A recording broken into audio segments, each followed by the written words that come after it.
This is round 3 with Fosi Audio. They have released a brand new amplifier today, June 20th. Let's see if this is a value contender or another piece of cheap audio that will simply continue to swim in an ocean of ChiFi. While exploring the ChiFi market, you'll find it's a realm teeming with both alluring advantages and potential pitfalls.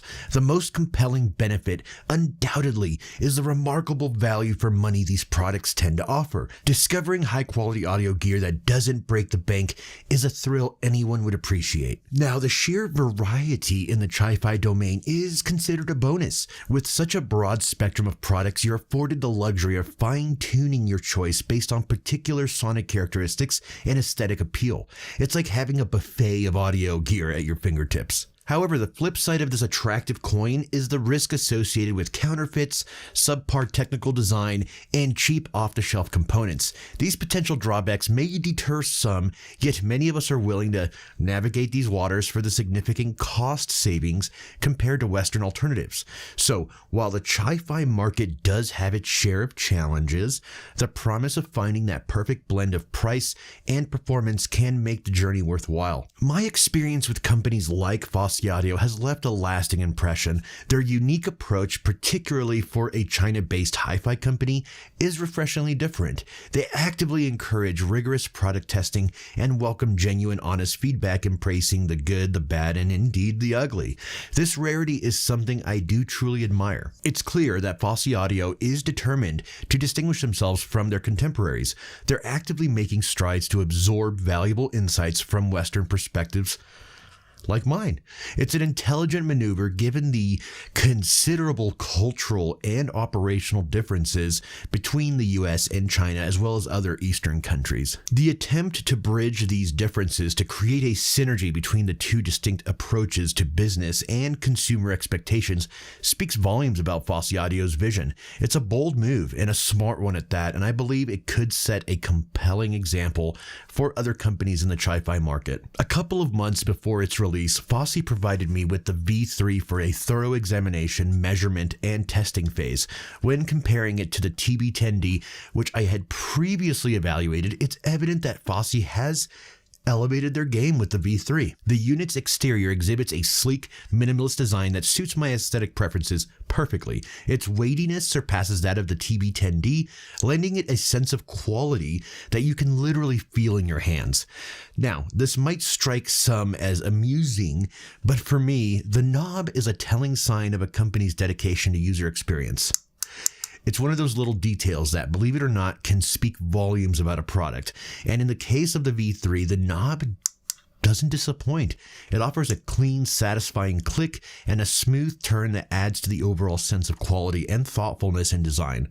In short, Fosi's V3 reflects a clear focus on enhancing user interaction, even down to the most minute details. When I took a peek under the hood, it became clear that Fosi's enhancements with the V3 weren't merely aesthetic only. They've truly upped their game by incorporating high-quality components into their design, including Japanese capacitors and inductors, as well as the highly esteemed German WEMA capacitors. Yet, the feature that genuinely captured my affection was the option to swap out the op-amps. While many may disagree, or most kind of disagree, I stand by my belief that changing the op-amps in compact components like these can make a discernible difference to the sound. So I put this to the test by replacing them with the Musa 02 op-amps, a brand that many of you probably immediately recognized. The process was not overly complex. A quick removal of 5 screws and a gentle pull on the chassis revealed where the op-amps live, conveniently located near the front. The original op-amps were quite firmly lodged and regrettably sustained some damage during extraction. However, I must say that their replacements seem to offer an auditory improvement, validating the effort. Setting up the V3 with a source device, DAC, or preamp was incredibly straightforward thanks to the RCA inputs being the only option on the back of the unit. The 5-way binding post felt a little bit janky, but they did their job well enough. I was pleasantly surprised to spot a pre-out on the back, a thoughtful inclusion if you need to hook up a subwoofer or any other component. This little guy dances on the fence of being a fully fledged integrated amplifier. However, I suspect that Fosi deliberately kept things a little bit simple with the V3, choosing to concentrate on delivering better sound quality on this time around. It wouldn't be too far-fetched to surmise that the topping LA90 might have been a source of inspiration for this project. A nice-to-have feature that I felt was missing, however, was a volume bypass. It would have been a fantastic addition to the V3's capabilities. Perhaps we can look forward to seeing it in a future model. Something else I felt would have been helpful to considering are tone controls, since small amplifiers like these don't always come across neutral and need the help of a little adjustment. I did measure this amp over at Galusha's house, and it came back with interesting results. The lower harmonics were a bit agitated due to the provided power supply. However, the upper harmonics weren't actually that bad at all, especially in comparison to the previous amps from Fosi that I've tested. In my experience, numerous ChiFi manufacturers love to brag about extraordinary wattages and claim they possess exceptional signal-to-noise ratios, yet when put to the test, they often fall short of these claims. It's not uncommon to see these people brag about achieving peak power of 200 or even 300 watts, but there's usually a caveat. The power supplies provided with these units typically can't deliver the necessary juice to reach these crazy figures, so in the fine print of their marketing material, you'll often find a disclaimer stating that a more potent supply is needed to unlock the advertised power. So this $100 gem just doubled in price because a good clean power supply isn't exactly cheap. However, I'd caution against trying to push this little guy to the 300 watt mark it claims it can handle. Doing so would likely result in frying the amplifier completely and potentially damaging your speakers as well. So consider yourself forewarned. I don't know why these companies do this, honestly. Well, I know why they do it. Because every Tom, Dick, and Harry out there wants tons of watts because that's what life has programmed them to believe. I can give fuck all about 300 watts, right? I have real amps that can do all that.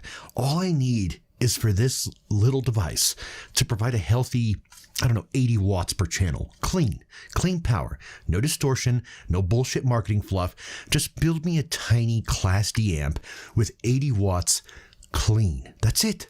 That's the golden blueprint for these little ChiFi amps. If they did that, the community would catch on and it would change the game completely. It would be a total feeding frenzy over these things.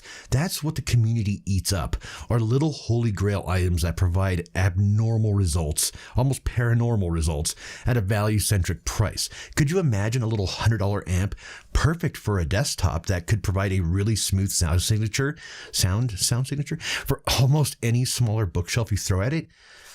We can all dream. When it comes down to it, the V3 stands head and shoulders above its counterparts. It's the top performer in its league, I would say. I like the build quality and measurements were decent. Would I recommend pairing it with power-hungry or overly bright speakers? Absolutely not. This unit's optimal home, in my view, would be on a desktop paired with efficient speakers, near field, no further than 5 or possibly 6 feet away, and even that might be a bit of a stretch. The volume should also be on the lower side. This advice stems from the fact that the V3, like many ChiFi amps, leans towards brightness. The sound tends to feature a pronounced mid-range, often at the expense of bass.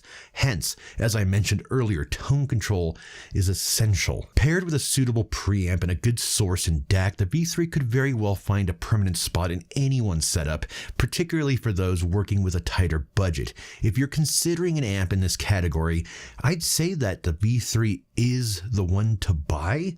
It surpasses the TB10D and outshines anything that AIMA and FX Audio have to offer at this price point. For an ideal budget-friendly system, consider combining the V3 with the FX Audio Tube 03 preamp and a topping E30 DAC. This trio would provide a comprehensive, affordable solution for a desktop audio setup. Enjoyed the video? Got something from it? Consider stealing a kiss from the like button. This man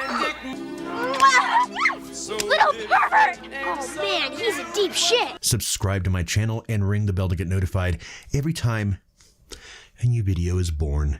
With all that said and done, I will see you on the next one, friends. Take care.